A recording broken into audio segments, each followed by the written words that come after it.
상방의 어떤 문은 에코프로비엠이 전 더 열려 있다고 봅니다. 더 열려 있다. 근데 하방으로 만약에 장이 빠져가지고 그래가지고 안 좋아지는 그림이 만들어진다. 그럼 리스크 제한은 LNF 쪽이다.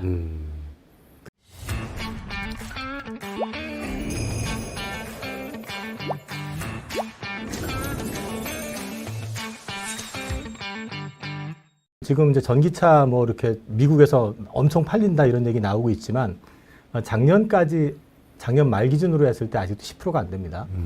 그리고 본격적으로 전기차가 이렇게 계획에 의해서 출시가 되는 시점이 본격화되는 건 25년부터입니다. 네. 그러면 매출로 얘기를 할 때도 배터리도 25년부터 해서 본격적으로 터진다는 얘기일 거고, 그 다음에 양극재 역시 마찬가지로 그런 그림이 나온다고 본다고 그러면 25년의 실적에 대한 기울기는 그 이후 그렇게 쉽게 죽지는 않는다. 더군다나 미국 행정부가 이제 행정명령으로 2030년까지 최소 60%까지 맞춰라. 법규상으로는 67%인데 60%까지를 맞추라고 얘기를 했는데 지금 10%가 안 되잖아요. 네. 아직도 지금 사이즈의 10배가 더 늘어나야 된다는 거잖아요. 그게 있고요. 또 한 가지는 보셔야 되는 게 제가 그린에너지에 대해서도 그 전에 계속 말씀을 드렸는데 네. 그린에너지 관련한 부분들이 점점 더 그 규모가 커지고 있습니다. 네. 오늘도 이제 그린주들이 급등했던, 특히 풍력주가 급등했던 네. 이유가 저기 유럽 쪽에서 재생에너지 그 확대 법안을 갖다가 이제 상정을 하겠다고 이제 밝혔거든요. 네. 더 추가하는 거거든요. 네. 비중을 제가 알고 있기로는 40% 내외에서 50%까지 늘리겠다. 10%면 엄청난 거잖아요. 전체 생산 규모에서. 네. 그렇게 본다 그러면 이 시장이 커지게 되면 문제가 뭐냐면 재생에너지 같은 경우는 태양광은 낮에만 받을 수가 있고요. 네. 그 다음에 풍력 같은 경우는 바람이 불 때만 가능한 거잖아요. 네네. 그러면 이게 안정적으로 전력을 공급을 하려고 그러면 뭐가 필요하냐면 에너지 저장 장치, ESS가 필요하죠. 그러면 이 ESS는 그럼 뭘로 만드냐는 거죠. 2차 전지잖아요. 네. 그게 LFP든 뭐 하이망간이든 아니면 NCM이든 2차 전지일 거고 그 2차 전지에 대한 지금 최근에 이제 배터리 쪽 중국 기업이 미국에 쉽게 진출 못하게 하는 거, 네. 소재 못 사용하게 하는 거, 네. 그 다음에 이제 풍력 쪽에서 태양광은 조금 느슨하게 풀어놨는데 풍력 같은 경우는 아예 중국 업체가 못 들어오게 돼 있어요. 네. 그렇게 된다고 그러면 이 ESS 배터리를 만들 때도 결국은 상당 포션은 우리가 다 갖는다는 건 절대 아니고 한국, 일본, 유럽이 갖습니다. 그런데 이제 차이가 뭐가 있냐면요. 한국은요. 기술적으로도 앞서 있고 생산도 능력이 돼요. 그동안 계속 확장을 해왔기 때문에 네.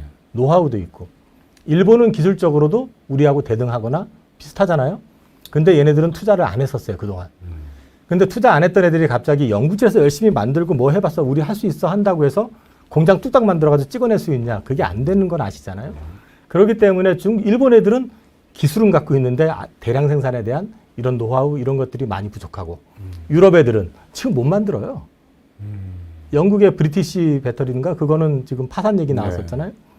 그러니까 실제로 지금 양산이 가능한 데가 별로 없어요. 걔들은 먼 훗날 얘기고. 그렇게 놓고 보면은 미국 시장의 ESS 역시도 유럽, 한국, 일본이 가져갈 가능성이 높은데 그 상당 부분은 또 우리가 가져올 수 있다. 그게 LFP가 됐든 뭐가 됐든. 그리고 LFP 관련해서 노이즈가 있었지만 결국 지난번에 배터리 대회였나요? 우리나라에서 했던 거? 인터배터리. 네네. 거기에서 SK온에서 보여준 신제품이라고 보여준 게 어떤 거냐면 기존 LFP 배터리의 가장 큰 맹점은 저온에서 방전이 잘 돼버리죠.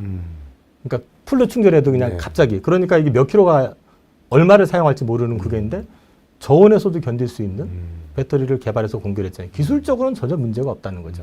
그러면 그 시장까지 놓고 보면은 이 시장이 우리가 2025년 이후에 갑자기 확 꺾일 이유가 뭐가 있냐는 거죠. 아니다. 그래서 저는 간다라는 걸 전제로 이제 보고 있고요.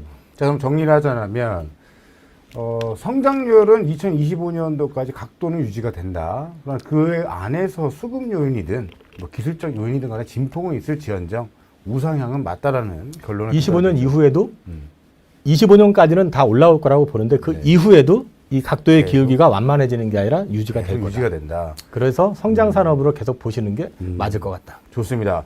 자, 그러면 자료를 통해서 한번 디테일하게 들어가 볼 텐데 PEG로 분석한 2차 전지 양극재. 오늘의 주제는 양극재입니다.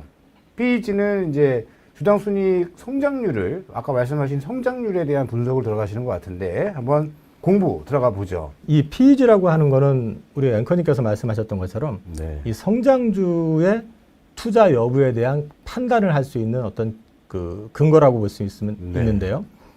그 PER이라고 하는 네. PER이라고 하는 거는 거를 갖다가 주당 순이익의 성장률입니다. 네. 그러면 지금까지의 고평가 논란을 PEG로 두고서 우리가 한번 2차 전지 양극재 섹터를 한번 보자라는 의견이신 네, 거예요. 네. 좋습니다. 0.5 미만이면은 적극 매수, 1까지는 매수가 고려다. 자, 에코프로 BM을 이제 기준으로 갖고 오셨는데, 에코프로 BM을 지금 이제 세계증권회사, 네. 이베스트하고 메리츠, 그 다음에 미래에셋 세 개 증권사의 최근 리포트를 가지고요. 예. 그 25년 그 순이익 네. 예를 들어 가지고 지금 보시면은 이 상단에 이베스트 같은 경우는 25년 순이익이 9,990억입니다. 네. 그런데 이제 23년도 순이익은 5,200억 되죠. 5,280억 정도 되나요? 네. 이렇게 지금 잡아놨잖아요. 네. 그러니까 요걸 가지고 EPS를 구하고 EPS를 구해서 이게 2년 차이잖아요. 그러니까 23년, 25년이니까. 네네네. 그럼 EPS 성장률을 이제 2로 나누고 그렇게 해가지고 PER을 이제 대입을 해서 보면 네. 이베스트 거 기준으로는 0.56배가 나옵니다. 에코프로 BM이. 아. 그러면 지금 굳이 이거 고민된다라고 얘기할 구간은 아니다라는 게 제 개인적인 생각인 거고요. 그러니까 아까 정리하자면 시청자분들 0.5 미만이면 적극 매수고 1까지는 매수 고려 대상인데 이 수치를 대입해 봤더니 EBS 기준으로는 0.56이 나왔다라는 거예요. 네네네. 그러면 PEG 기준으로 충분히 사도 된다. 사도 된다. 네네. 그다음에 메리츠로 한번 가보겠습니다. 메리츠 똑같은 방식으로 했습니다. 네. 근데 여기는 지금 차이가 더 심하게 납니다. 0.331이 나옵니다. 그 그러네. 이유는 23년 실적을 보시면 3,600억대로 잡아놨잖아요. 여기는요. 네. 그러니까 메리츠 증권 리포트에는 23년 순이익을 3,600억을 잡아놨고 저기 이베스트는 5,280억을 잡았기 때문에 네. 이 3,600과 9,400억 사이에 그 갭이 크다 보니까 이렇게 나오는 거죠. 그러니까 EPS 차이가 나니까 EPS 성장률 차이가 확 나버리니까 네네. 그런 겁니다. 그 다음에 이제 미래에셋 걸 보시면요. 네. 미래에셋 걸 보시면 뭐 거의 보면 25년도 순이익에 대해서는 거의 비슷하게 나와요. 9,800억 이렇게 나오고 9,600억 나오고 이러는데 네. 25년도 이제 23년도 보시면 3,900대 나오거든요. 네. 이제 순이익이. 네. 그럼 뭐 EPS 이렇게 나눠가지고 보시면 역시 마찬가지로 3.4 정도가 나옵니다. 0.34. 네. 자, 당연히 사셔도 되는 거죠. 미래에셋은 0.34가 나왔고요. 에코프로 BM입니다, 현재. PEG 기준으로 했을 때 메리츠는 0.3, 그 다음에 이베스트는 0.5인데 우리 이사님 기준에서는 몇 정도로 예측하고 계세요? 저는 지금 제가 생각하는 숫자에 가장 비슷한 거는 이베스트 쪽입니다. 이베스트 네. 0.5 정도, 0.56, 반올림하면 0.6이다. 어찌됐든 PEG 기준으로 따지면 아직도 저평가 영역에 놓여 있는 게 맞다라는 결론이고, 세계 증권사와 이사님의 분석에도 0.5 정도가 합당하다. 아직도 너무나 싸다라는 의견을 주신 겁니다. 좋습니다. 바로 어디로 넘어가 볼까요? 그거를 갖다가 이제 네. 아까는 이제 PEG로 보여드렸잖아요. 네네. 그러면 이제 우리가 좀 익숙한 거, PEG는 잘 익숙하지 않으니까 익숙치 않죠. PER로 한번 보자는 네, 거죠. PER. 이건 오늘 종가 기준이 아니라 지난주 금요일 종가 기준입니다. 금요일. 자, 메리츠 증권 걸 보시죠. 네. 22년 PER이 37.9배입니다. 네. 23년은 71배입니다. 네. 지금 71배면은 좀 부담스러워 보이죠. 네. 그럼 25년은요? 27.5배입니다. 그러니까 점점 조평가로 들어가는 거네요. 그러면 이제 이게 25년에 27.5배인데 이게 성장의 기울기가 꺾인다 하면은 26년 이후에 대해서는 좀 부담스러울 수가 있어요. 네. 다시 70배 이렇게 못 갈 테니까. 네. 근데 성장의 기울기가 유지가 된다면 최소 27.5배 이상은 유지가 될 거다라는 거죠. 네. 그런 맥락에서 보신다면 저는 앞서도 말씀드렸지만 성장의 기울기가 안 꺾일 거다라고 보기 때문에 PER로 봤을 때도 27.5배인데 이게 그러면 옛날에 뭐 IT 버블 뭐 또는 저기 바이오 버블 이런 거 있을 때 또 지난 얼마 재작년인가 있었나요? 저기 NFT 네네. 뭐 이런 쪽 버블 나오고 네. 갔을 때 그때하고 비교했을 때 이게 정말 과대평가된 거냐? 아니라는 거죠. 아니죠. 제가 조금 양념 좀 뿌리자라면 아마존 기억하시죠? 여러분들? 해외 주식 난리가 났었던 아마존. 채바닥일 때가 PER이 300이 넘어갔었습니다. 그 300이 해를 거듭할수록 PER이 점점 떨어지는 거죠. 그러니까 주식은 고 PER에 사서 저 PER에 팔아라라는 또 속설도 있는데 지금 이사님 말씀해주신 메리츠 증권 데이터 PER이 올해가 가장 높고요. 내년부터 다시 떨어지는 수치로 진행이 됩니다. 미래에셋도 비슷하네요. 네, 뭐 딱 보시면 25년만 보시면 네. 거의 뭐 26.5배니까 예. 거의 증권사 세계 증권사가 비슷한 패턴을 보여주고 있다라는 걸 이제 보여주는 거죠. 근데 이사님도 증권사시잖아요. 네네. 타 증권사만 이렇게 홍보해 주시는 것 같아요. 객관적으로 좀 하려면 객관적으로 하시려면 아무래도 쓱 넘으면 이 의견에 동의를 하는 쪽이시고 자료를 저희가 정리를 했으니까 당연히. 좋습니다. 자, PER도 이런 상황이다. 그러면 이제 이걸 또 이제 이번에는 이제 다른 걸 LNF라고 LNF요. 네네네, 좋습니다. LNF가 이제 증권사 그 리포트로 봤을 때는 애널리스트들이 가장 좋아하는 뭐 목표 주가가 지금 주가 대비해서 한 60% 70% 이상 높은 보통 뭐 40만 원대까지 나와 있는데 지금 25만 대 있으니까요. 네. 그런데 이제 이것도 한번 보자는 거죠. 네. 근데 이제 이것도 단 제약 조건은 증권사 리포트를 기준으로 하는 거잖아요. 네네. 25년 실적을 제가 추정하는 게 아니라 증권사 리포트를 가져온 네. 거고 23년도 마찬가지로 똑같이 이베스트, 메리츠, 미래에셋 걸 가져왔습니다. 네. 방식은 똑같이 했고요. 이베스트 기준으로 보면은 얘는 0.126이 나오고. 와, 0.126밖에 안 돼요.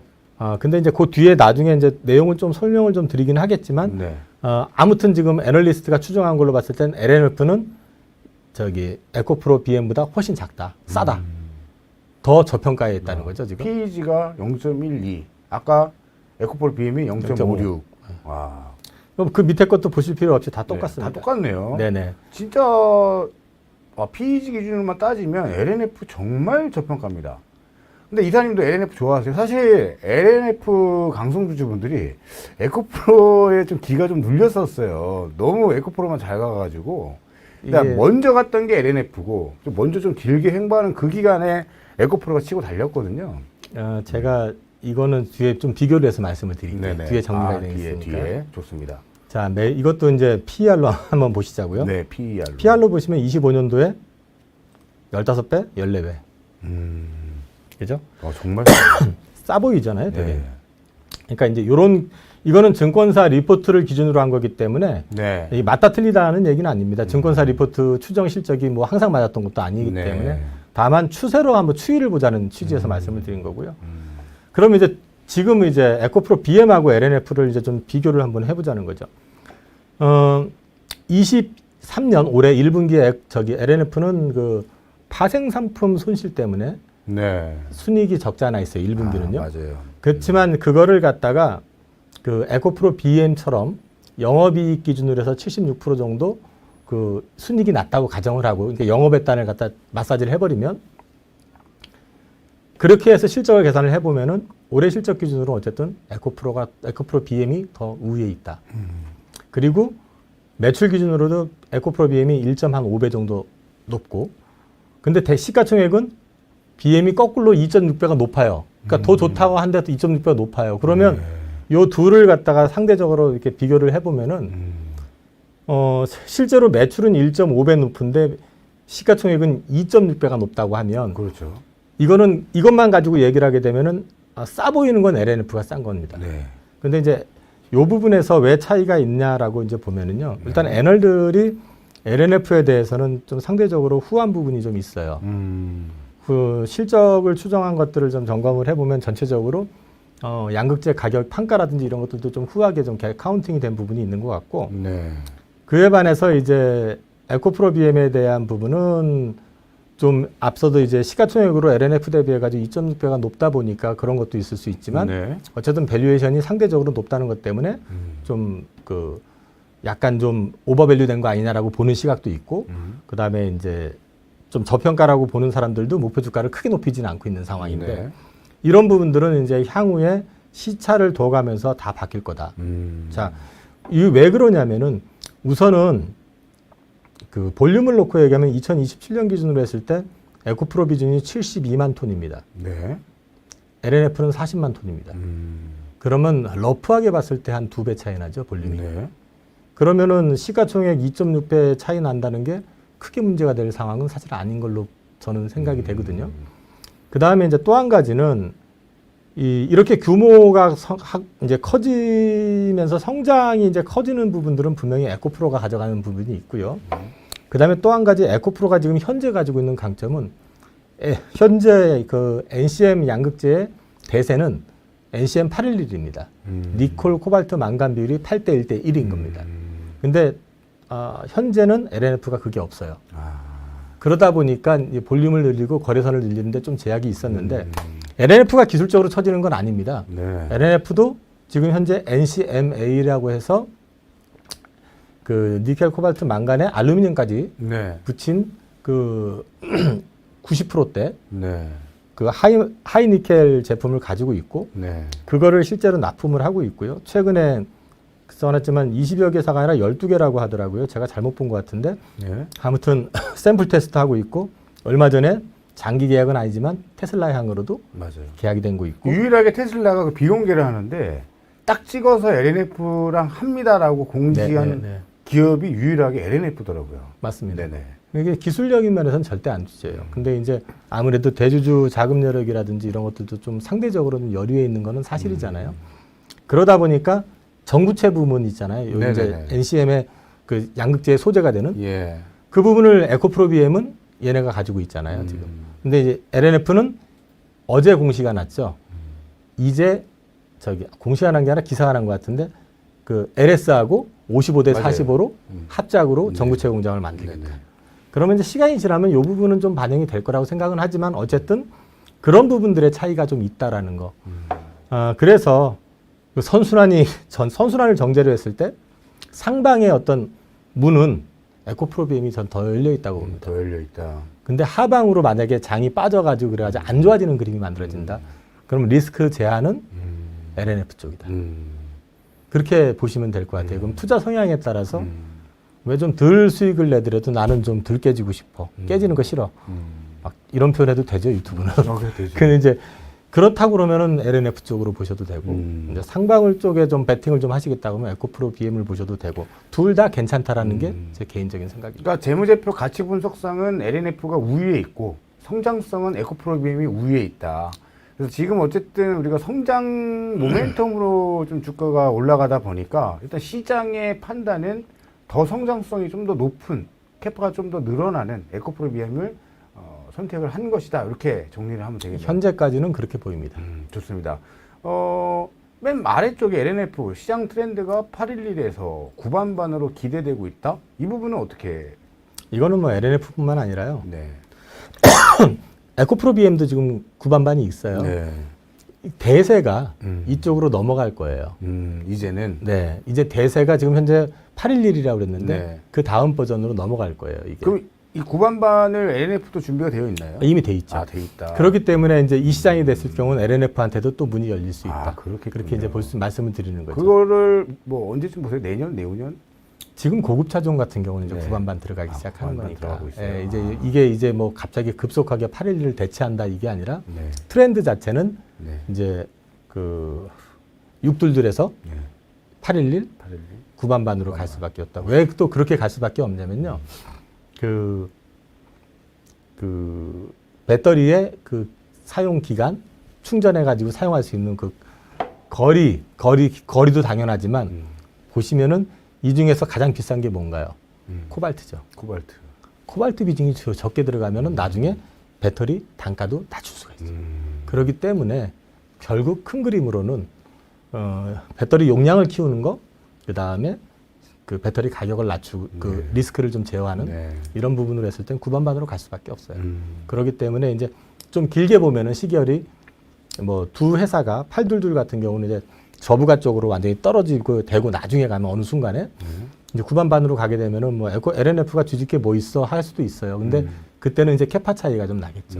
이제 이런 부분들이 이제 아직은 좀 자리하고 있다 이렇게 보시면 될 것 같습니다. 그다음에 포스코 퓨처엠도 준비를 해주셨어요. 포스코 퓨처엠의 PEG는 EBS 증권은 0.6, 아주 저평가죠.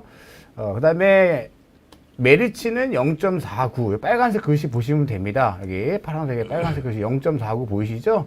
그다음에 미래에셋 같은 경우는 0.28. 굉장히 미래에셋은 PEG가 낮게 나왔습니다. 그러니까 0.5 이하는 적극 매수, 1까지는 매수 고려인데 전부 0.5 근처에 있거나 아래에 있다. 포스코 퓨처엠도 베리 나이스 하다라는 자료를 또 주셨고요.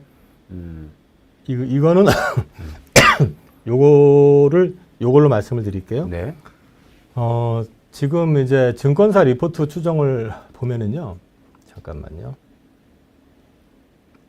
증권사 리포트 추정으로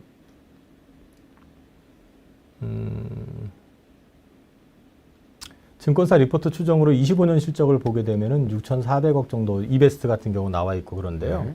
보통 이제 6천억에서 뭐 미래는 9천억까지 나와 있긴 하지만 지금 이제 포스코 퓨처엠을 그거 말고 우리가 그동안 수주한 게 있을 거 아닙니까? 네. 수주한 게 이제 2022년부터 2028년까지 뭐 이런 식으로 기간이 정해져 있잖아요.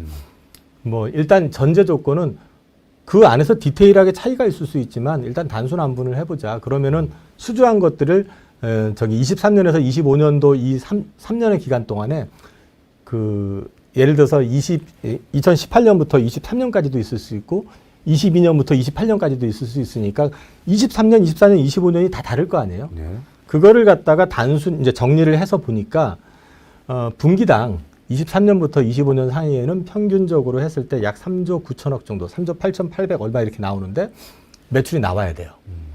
그러면 연간으로 계산하면 15조대가 나온다는 얘기죠. 이 수주 기준으로만 봤을 때. 근데 이렇게 해서 계산을 해보게 돼도 PER은 43배가 나옵니다. 43배가 나오는데 이거 비싼데? 이렇게 하실 수가 있거든요. 근데 PEG는 아까도 말씀드렸지만 EPS 성장률이 중요하잖아요. 네. 23년 실적 대비 25년 실적을 굉장히 크게 잡아놨거든요. 이것도. 그렇기 때문에 이제 PEG는 낮게 보이는 거고 여기서 하나 더 보셔야 되는 건 이건 양극재만 하는 게 아니라 음극재를 하고 있습니다. 음극재 역시 수주가 매출이 작지가 않아요. 네. 그래서 어쩌면 인조 흑연부터 시작을 해가지고 내년 이후에 대량 또 수주가 추가될 가능성도 있기 때문에 음극재에 대한 포텐셜도 들어가 있고요. 네. 지금 이제 주가에 그다음에 또 한 가지 말씀드리면 전구체 관련된 부분이 이쪽에서 갖고 있어요. 포스코 퓨처엠. 얘네들도 전구체 관련된 그 밸류 체인이 있고 얘네가 가지고 있어요. 또 우리 이사님은 포스코홀딩스를 굉장히 사랑하시잖아요. 실제적으로 네네. 주가도 많이 올라갔고. 네네네. 개인적으로는 이사님 마음속에 진선미 중에 진은 포스코홀딩스로 봐도 되겠습니까? 뭐 저는 2차 전지에서 대장은 포스코홀딩스다. 포스코홀딩스다. 네. 그 밸류체인이 딱. 이렇게 말씀드리면 또 에코 분들은 또 서운하실 수 있지만 네. 저는 제가 이제 어차피 성향 차이니까 네. 저는 일단은 에코 포스코 홀딩스가 가장 밸류 체인 구성도 잘 돼 있고 그렇죠. 가장 중요한 거는 돈이 가장 많기 때문에 제가 가장 중요시 생각하는 건 홀딩스는 상장을 많이 안 시켜야 되거든요. 네. 포스코 홀딩스는 지금 최근에 보면은 전구체, 니켈 뭐 이런 것들, 리튬 생산 법인도 5대5로 뭐 호주 기업이랑 합작하고 하잖아요. 그거 상장 안 해요, 그러면. 5대5로 이제 합작한다는 건 상장 안 하겠다는 얘기잖아요. 네. 그러니까 밸류 체인의 가치를 그대로 가져갈 수 있다는 거죠. 그리고 지난주 금요일 날 5만에서 8조 원짜리 수소 프로젝트 수주했다라고 기사가 난 게 있어요. 네, 네. 얘네들은 이거 할 수밖에 없어요. 그린 에너지. 수소. 왜냐하면 아리백. 그렇죠. 아리베. 그거 채우려면 어쩔 수 없이 해야 됩니다. 해야 되죠. 그렇기 때문에 이 포스코홀딩스는 어떻게 생각을 하면 지금 깔고 앉은 그 철강의 밸류만 가지고도 지금 주가 설명이 됩니다. PER로 따지면 0.6배밖에 안 되니까 돼요. 그러면 성장의 모멘텀을 가지고 있는 2차 전지에다가 그린 섹터의 수소 이쪽을 다 가지고 가는데.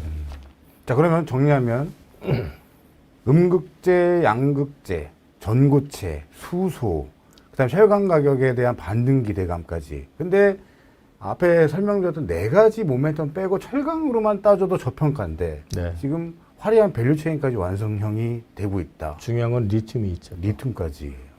이거 뭐 포스코홀딩스 주주분들 좋으시겠습니다. 장기 성장 열려 있다라고 합니다. 마지막으로 2차 전지 관련해 가지고 북미 지역 그 양극재 수요 전망이라고 하는 차트가 있을 겁니다. 그걸 한번 떼어주시겠어요? 제가 이제 성장의 기울기가 그렇게 줄지 않을 거다라고 이제 보는 이유에 대한 부분이 여기에도 있는데요.